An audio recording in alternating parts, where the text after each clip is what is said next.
বিসমিল্লাহির রহমানির রহিম। আসসালামু আলাইকুম রহমতুল্লাহ। একদিনই ভাই জানতে চেয়েছেন যে মহিলাদের যে রোজাগুলি ভেঙে যায় মেন্সের কারণে বা বিভিন্ন কারণে, তো এই ভাঙ্গা রোজাগুলির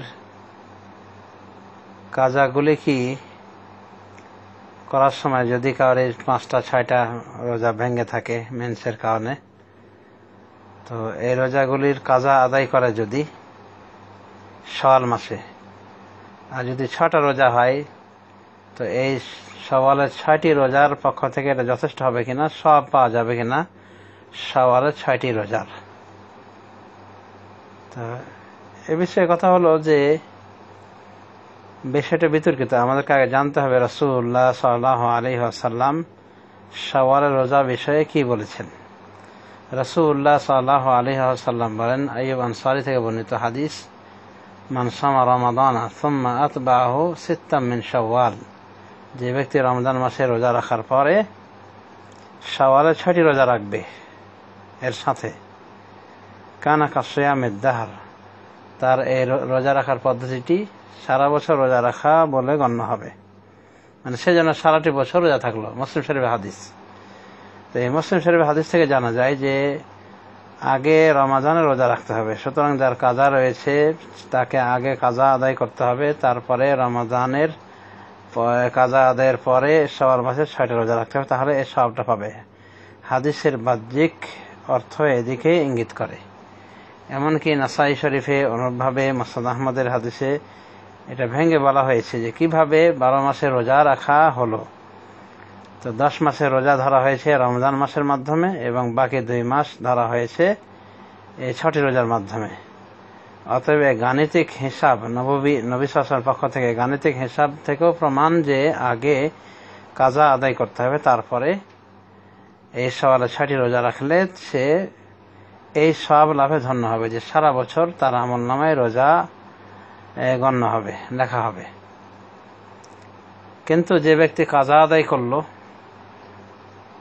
এই রমজান মাসের শাওয়ালে এবং 6টি রোজা তার কাজা থাকলে, 6টি রোজা সে কাজা করলো শাওয়াল মাসে, তাহলে সে সবটা পাবে কি পাবে না। তো এ বিষয়ে ব্যাখ্যা রয়েছে। যদি কেউ রমজান মাসের কাজার নিয়তে এবং এই শাওয়ালের এই 6টি রোজার নফল রোজার নিয়তে যদি একসাথে রোজা রাখে, তাহলে উলামায়ে দ্বীন বলেন যে এই রোজা